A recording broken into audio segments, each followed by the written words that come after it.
Good morning, good afternoon, or good evening, and welcome to a Photoshop tutorial. Today I'm going to be showing you how I do my finishing touches on my portraits. When it comes to my photography, I have a strict no body alteration rule.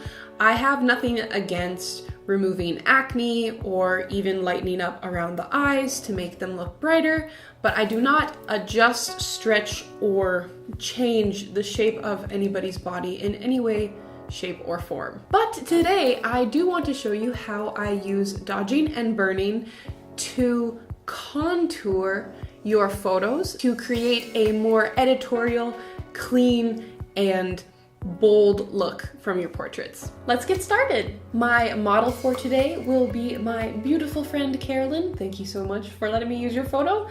And all I'm going to do is accentuate her features. I'm going to head down into the bottom corner and add new layer and change this layer type to overlay. I am then going to have my brush selected, make sure that it is at 0% hardness.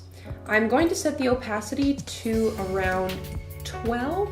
Any higher and it might be a bit too much. Make sure that your colors are black and white, and we're going to first of all zoom into the eyes.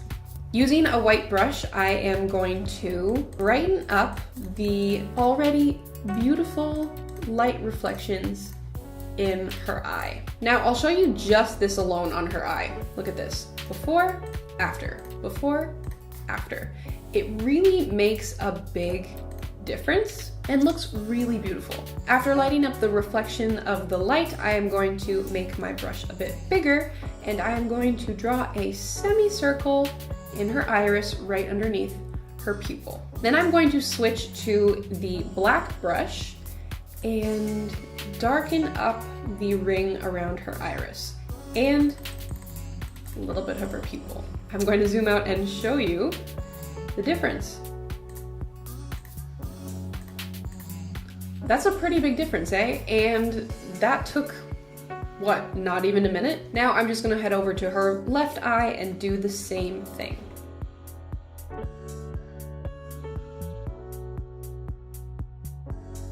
Now you can stop at the eyes if you want to, but I am going to go in and show you the contouring part of this tutorial. Because Carolyn is pale, I am going to be setting my opacity down to 3%.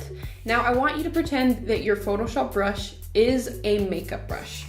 We are going to find her cheekbones and her jaw, and right in between there, we are going to do a quick little swipe with the brush. And do that on the other side. And there we go. Obviously, you can do this as bold or as subtle as you want.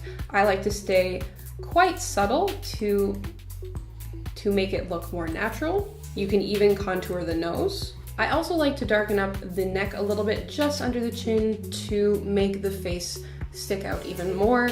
Okay, now for some finishing touches, I'm going to switch back to my white brush, make it nice and small, zoom back into these eyes. Hi Carolyn, I know you're watching this. Aren't you so happy you said yes to me photoshopping your eye for everyone to see? So we are going to go right onto the waterline, and I'm also going to set my opacity back up to maybe 8. And we're going to brighten up the waterline, and then we are just going to go to the lips, give a little plumping to the bottom. And there we go. We have a very bold, dreamy looking portrait. Now, if this is too intense for you, that is why we created it on a new layer. You can take this layer and adjust the opacity to whatever you would like. I do think that this is a little intense, so I'm going to probably go around 50% actually. Yeah, 50% I think is my sweet spot. And that is honestly how easy this is.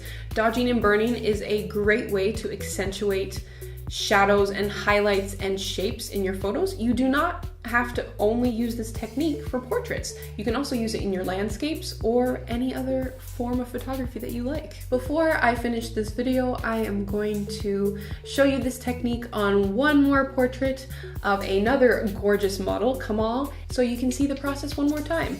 But this time it will be a time lapse. Let's contour.